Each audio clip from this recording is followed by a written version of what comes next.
السلام علیکم viewers, welcome to my channel خوفناک کہانیاں۔ میرے تمام سننے والوں کو میں اپنے چینل پر ویلکم کہتی ہوں۔ سب سے پہلے میرے تمام سننے والوں کو میری طرف سے رمضان شریف کی بہت بہت مبارک ہو۔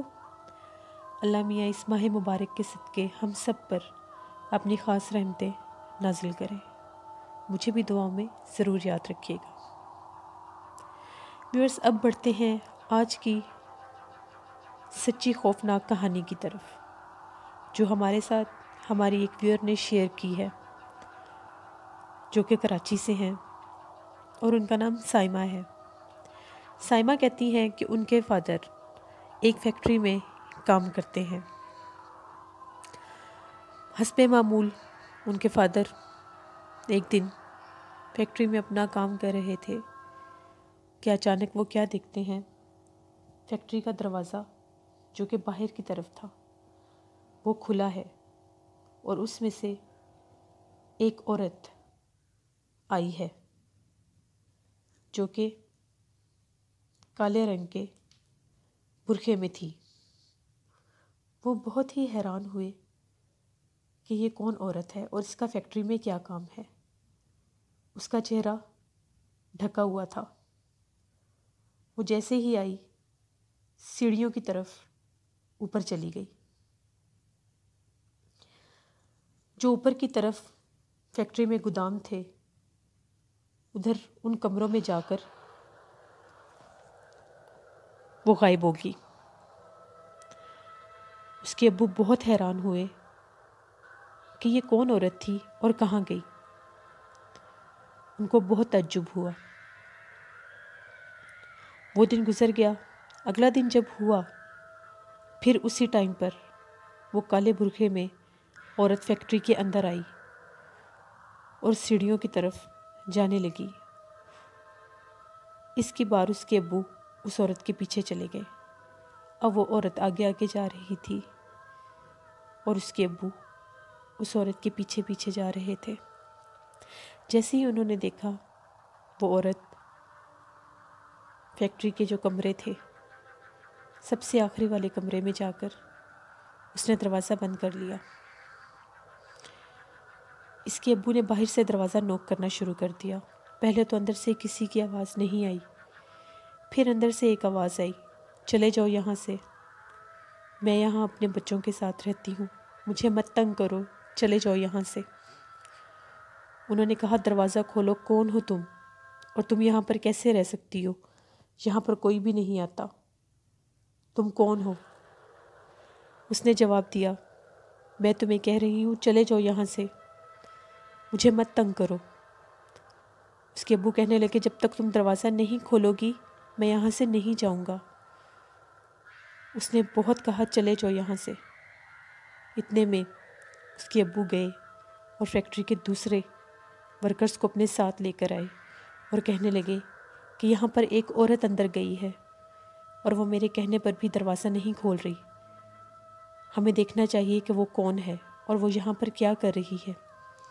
سارے ورکرز نے اکٹھے ہو کر اس فیکٹری کا دروازہ توڑا اور جب اندر جا کر دیکھا، وہاں پر کوئی بھی نہیں تھا۔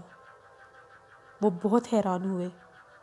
اس کے ابو نے سب کو بہت زیادہ یقین دلایا اپنی بات کا کہ میں سچ کہہ رہا ہوں، یہاں پر کوئی عورت تھی، مگر دروازہ کھولنے پر وہاں کوئی بھی نہیں تھا۔ وہ بہت حیران تھے۔ اسی حیرانگی میں وہ اپنا کام کر کے جب واپس گھر آئے تو اگلے دن ان کے گھر میں جتنی بھی مرغیاں تھیں وہ مر چکی تھیں۔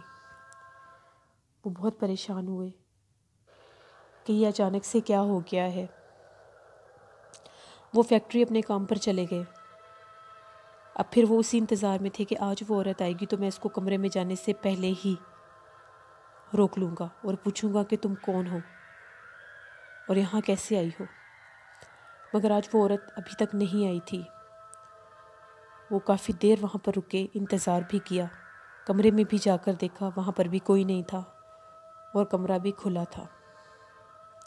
اب وہ اپنے فیکٹری کے کاموں میں مصروف ہو گئے اور سب سے اوپر والی بلڈنگ پر جا کر کوئی کام کرنے لگے۔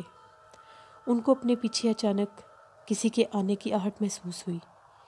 پلٹ کر دیکھا تو کوئی بھی نہیں تھا۔ وہ پھر اپنے کام میں لگ گئے۔ وہ فیکٹری کے جس حصے پر کام کر رہے تھے وہ ایک کھلی جگہ تھی، یعنی فیکٹری کا چھت تھا جس کے اوپر وہ کام کر رہے تھے، اور وہ گرلز کے بالکل پاس کام کر رہے تھے۔ پھر اچانک ان کو آہٹ محسوس ہوئی کہ ان کے پیچھے کوئی آیا ہے اور کوئی کھڑا ہے۔ پلٹ کر دیکھنے پر کوئی بھی نہ ہوتا۔ وہ پھر اپنا کام کرنے لگ جاتے۔ ابھی وہ اپنا کام کر ہی رہے تھے کہ ان کو کسی چیز نے دھکا دیا اور وہ فیکٹری کے چھت سے نیچے جا کر گرے، اور جس جگہ پر وہ جا کر گرے وہاں پر سٹون کریشنگ مشین لگی ہوئی تھی۔ اس کے سٹینڈ میں وہ گر کر پھنس گئے۔ بہت چیخے، ان کا جسم بری طرح سے اس مشین کے ساتھ رگڑ رہا تھا۔ وہ بہت چیخے، مگر مشین کے شور کی وجہ سے ان کی آواز کسی نے بھی نہ سنی۔ آدھا پونا گھنٹہ وہ چیختے رہے اور چیخ کر بے ہوش ہو گئے۔ وہاں پر فیکٹری کے کچھ ورکرز کام کے سلسلے میں آئے تو انہوں نے دیکھا کہ وہ وہاں پر گرے پڑے ہیں۔ انہوں نے بڑی مشکل سے ان کو اسٹینڈ سے باہر نکالا اور ان کو ہسپتال منتقل کیا گیا۔ ڈاکٹروں کے معائنے کے بعد پتہ چلا کہ ان کا اندر سے جسم بہت بری طرح زخمی ہوا ہے اور بہت ڈیمیج بھی ہوا ہے۔ اب وہ بہت زیادہ ان کے گھر والے پریشان تھے کہ اچانک یہ کیسا ہو گیا، پتہ نہیں وہ بچتے بھی ہیں یا نہیں۔ ان کی 5 سے 7 سرجریز ہوئیں۔ اب وہ اس قابل ہوئے کہ وہ بول سکتے تھے یا چل سکتے تھے۔ جب وہ بولنے کے قابل ہوئے تو انہوں نے یہ ساری بات اپنے گھر والوں کو بتائی۔ پھر ایک عالم حضرات کو بلایا گیا۔ انہوں نے دم کیا اور انہوں نے کہا کہ جس چیز کے پیچھے تم گئے تھے یہ اسی چیز نے تمہارا نقصان کیا ہے۔ ان کو تعویذ دیا گیا جو انہوں نے اپنے پاس رکھا۔ انہوں نے توبہ کی اور معافی مانگی کہ وہ کبھی اس چیز کی طرف نہیں جائیں گے۔ سائمہ کہتی ہیں اب بھی ان کے گھر اگر وہ کوئی مرغی یا بکری پالتے ہیں تو وہ زندہ نہیں رہتی، وہ مر جاتی ہے، اور جب بھی ایسا کچھ ہونا ہوتا ہے ان کے گھر ایک کالی بلی آتی ہے جو ساری رات ان کے گھر کی دیوار پر بیٹھی رہتی ہے اور صبح ایسا کچھ ہو جاتا ہے۔ اب اس کے ابو اس فیکٹری میں کام تو کرتے ہیں مگر ان کمروں کی طرف کبھی بھی نہیں جاتے۔ یہ تھی آج کی سچی خوفناک کہانی جو ہماری ویور نے ہمارے ساتھ شیئر کی تھی۔ میرے چینل کو لائک کریں، سبسکرائب کریں اور میری خوفناک کہانیاں اپنے فرینڈز تک بھی شیئر کریں۔ Thank you for watching. اللہ نگہبان۔